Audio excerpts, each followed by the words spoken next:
저희 리그넘은 버려지는 목재를 이제 업사이클링 해가지고 친환경이면서도 가벼운 플라스틱을 만들 수 있는 충진 소재라고 하는 걸 사업하고 있는 스타트업입니다. 이런 플라스틱 제품들을 만들 때 우리가 흔히 알고 있는 석유계 기초 수지라는 게 있고요. 여기에 충진 소재라는 게 같이 들어갑니다. 이 충진 소재 기능성 첨가제 이제 3가지 핵심 소재가 들어가는데 그 중에 저희가 만드는 거는 석유계 기초 수지의 사용량을 저감하기 위해서 사용하는 거고요. 충진 소재 사용량을 늘릴 수 있으면 이제 석유에서 오는 기초 수지의 사용량을 저감할 수 있기 때문에 플라스틱을 친환경적으로 만들 수가 있습니다.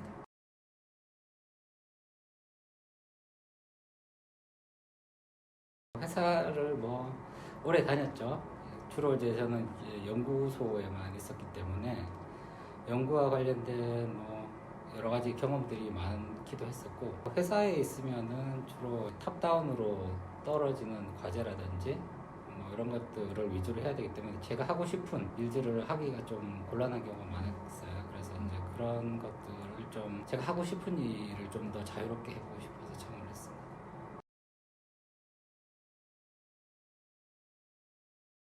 제품은 바이오필러가 기본이고요. 바이오필러는 이제 나무를 이용을 해가지고 아주 미세한 파우더 형태로 만들어지는 제품입니다.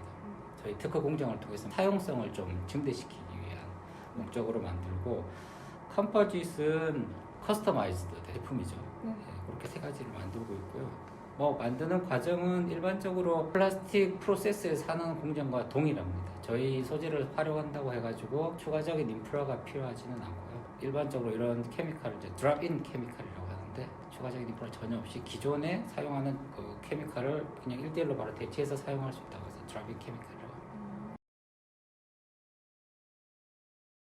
저희는 이제 크게 2가지인데요. 하나는 저희 소재의 생산 공정을 저희가 직접 다 셋업을 해가지고 소재 자체를 이제 판매하는 게 하나의 메인 비즈니스고, 저희 특허 공정에 대한 기술 라이센싱을 하는 게 2번째 비즈니스 모델로 보시면 될 것 같습니다. B2B 모델을 잡고 있습니다.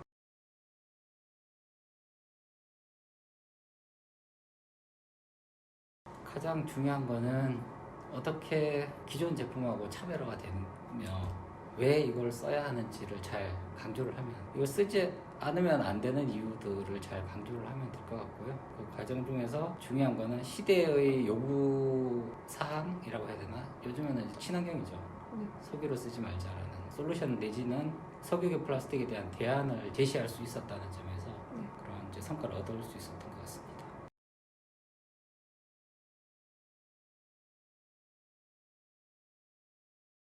일단 이 배경은 세계 이제 큰 연구기관이죠.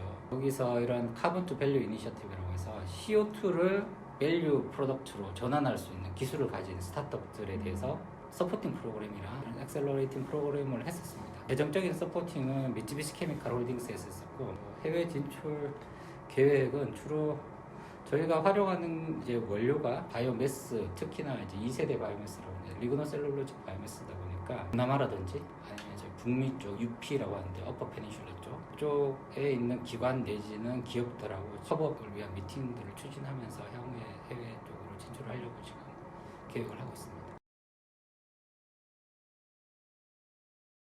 무엇을 어떻게 할지 명확하게 방향 설정이 필요할 것 같아요. 그러려면 열심히 무언가를 공부를 해야 돼요. 이게 제가 말씀드리는 공부는 전공에 대한 공부도 물론이고 전공 이외의 사회에서 요구하는 제 문제에 대한 솔루션들에 대한 공부를 많이 해야 될 것 같아요. 그래야만 펀딩도 그렇고 주목도 끌 수 있고 자기가 원하는 방향으로 잘 이끌어 나갈 수가 있을 것 같습니다.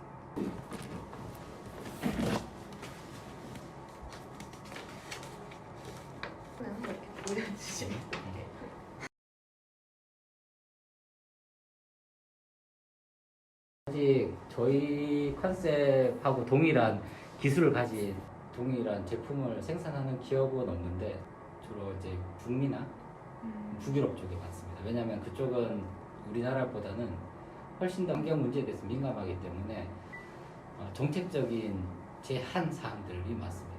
그런 측면에서 이런 바이오매스 기반의 생분해도 되는 친환경 소재에 대한 활용이 많은데, 그래서 그쪽에 이제 경쟁 기업들이 많죠.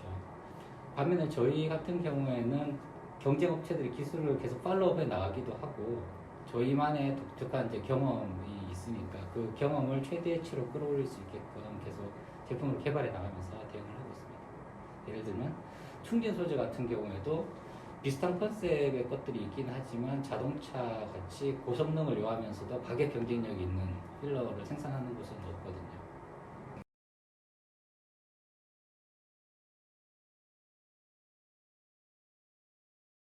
네, 옥수수나 뭐 사탕수수나 이런 것들을 이제 식량 자원인데 이게 1세대 바이오매스라고요. 이제 1세대 바이오매스 사용에 관해서 이제 윤리적인 문제가 나왔습니다. 선진국들은 이런 예를 들면 미국의 아이오와 쪽에 콘 벨트가 엄청 크게 있잖아요. 그리고 브라질에 뭐 사탕수수 같은 것들이 있는데 거기는 이제 식량 자원임에도 불구하고 남아요. 식량으로 활용하고도 남을 만큼의 파밍을 하고 있는데 그거를 예를 들면 옥수수 가지고 플라스틱 만들고 에탄올 발효해서 자동차 연료로 쓰고 그러잖아요. 근데 개발도상국들 중에는 식량이 부족해가지고 애기들이 기근에 시달리고 있거든요. 이런 측면에서 이게 과연 바람직한 활용이냐, 잉여 농산물이 그런 석유 대체이긴 하지만 뭐 자동차 연료로 쓰이고 플라스틱 만들고 하는 건 바람직하지 않다. 식량을 식량으로 활용을 하고 버려지는 폐목재가 우리나라에서 뭐 500만 톤이 돼요. 그런 것들을 활용을 하면 식량은 식량 자원대로 활용을 하는 될 수가 있고 이런 버려지는 것들은 업사이클링을 통해서 그러니까 웨이스트 투 밸류를 창출할 수 있기 때문에 훨씬 바람직한 전략이죠. 1세대 바이오매스를 활용하는 것보다 2세대 바이오매스를 활용하는 게 인류 유엔에서 제정한 17개 이런 SDG, Sustainable Development Goal에도 훨씬 더 부합하는 전략입니다.